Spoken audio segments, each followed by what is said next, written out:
자, 12월 29일 금요일자 시편 97편 1절로 12절 말씀.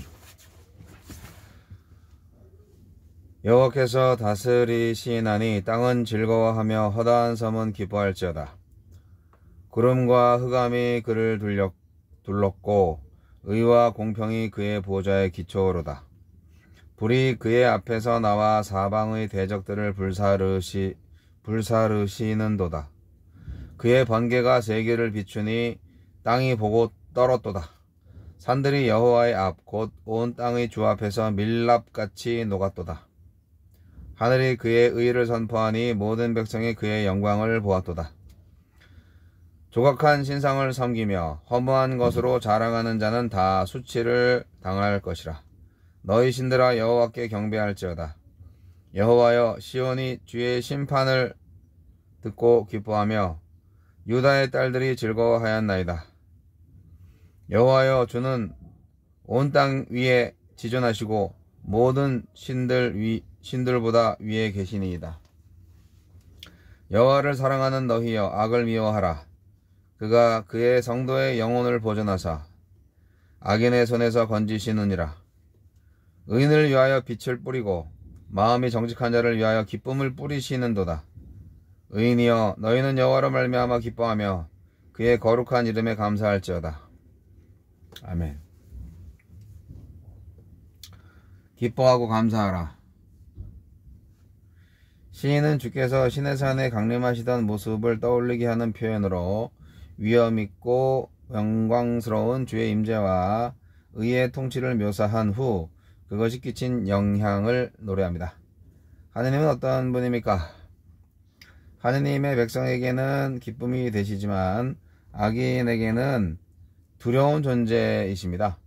악인들은 구름과 흑암에 둘러싸인 하느님을 보고 떨겠지만 의인들은 그 보좌의 기초인 정의와 공평을 보며 기뻐할 것입니다. 악인들은 하느님의 불에 삼켜지겠지만 의인들은 하느님의 불이 어두운 세상을 밝히심에 감사할 것입니다. 악인들은 밀랍같이 녹는 세상과 함께 소멸되겠지만 의인들은 마침내 악이 심판받고 의가 선포되며 하느님의 영광이 빛나는 새로운 세상을 즐거워할 것입니다.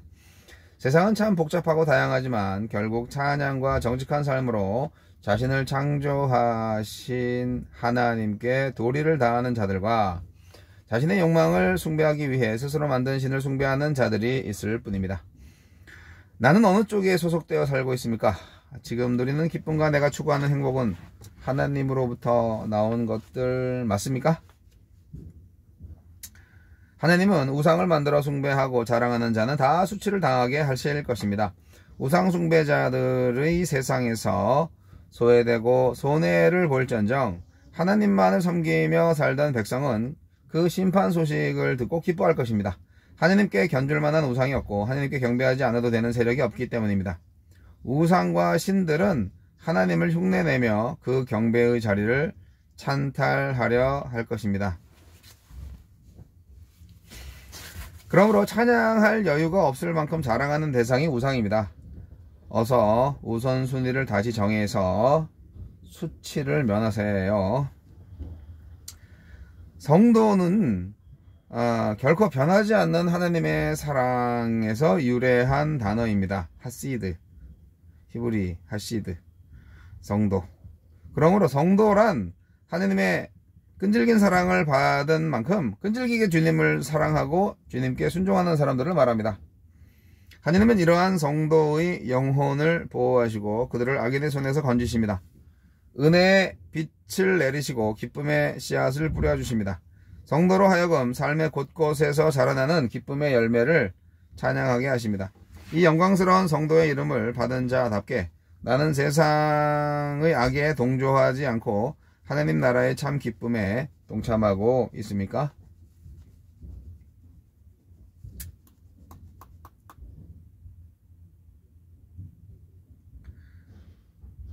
시편 97편은 되게 유명한 시편이죠. 하느님의 권능을 말해주고 있는 시편입니다. 권능이 크신 분에 관한 시편이죠. 96편과 97편은 거의 쌍둥이 시편이라고 해요. 하나님이 모든 신들 위의 신이다. 온 세상을 통치하신다. 예. 근데 이제 시편 말씀들을 보면은요, 참, 구약시대에도 억울함을 당하는 사람이 많았던 것 같아요. 항상 의롭고 공평하신 하나님에 대한 찬양이 많이 나옵니다. 우리가 기독교 신앙을 가진다면 정말 정의로운 사람이 되어야 할 것 같아요. 공의를 행하고 정의를 통해서 불의를 심판하고 악을 처단하는 편에 서야 하는 거죠. 그게 하나님이시니까요. 온 세상을 창조하신 하나님만이 온 세상을 다스리는 유일한 분입니다. 우리가 이것 하나만 인정한다면 우리가 하나님을 떠나서 살 수도 없고 부정할 수도 없을 텐데요. 그렇기 때문에 창조주 하나님을 무시하거나 하나님께 대항하는 것은 정말 어리석은 일입니다. 하나님의 백성들은 하나님을 사랑하는 자입니다. 하나님을 사랑하는 자는 정직한 자입니다. 하나님이 의롭고 공평하신 분인데 하나님을 사랑하는 자가 의롭지 않고 공평하지 않으면 되겠습니까? 말이 안 되는 거죠. 그래서 모든 믿음은 바로 하나님의 존재, 하나님의 능력, 하나님의 지혜, 하나님의 사랑, 하나님의 주권을 인정하는 것에서 시작을 하고요.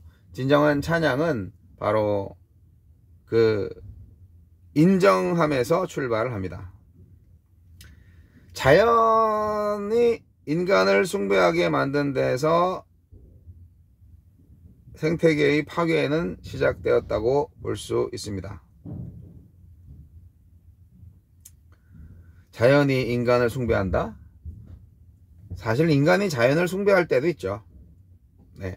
자연을 인간과 동등한 관계로 놓는 것이 대안이 아닙니다.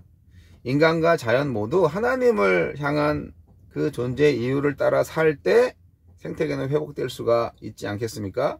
요즘 뭐 이상기온이다 뭐다 해서 자연구원을 외치는데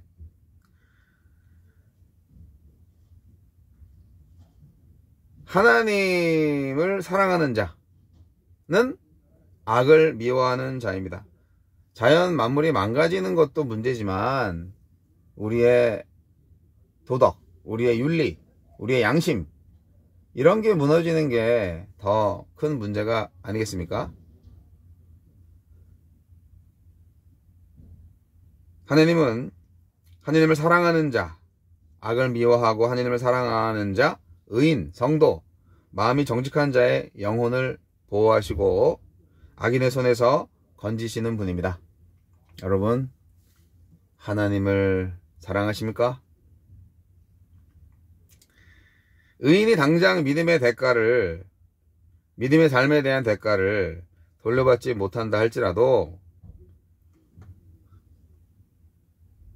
거룩한 그 이름에 감사하며 기뻐할 이유는 충분합니다.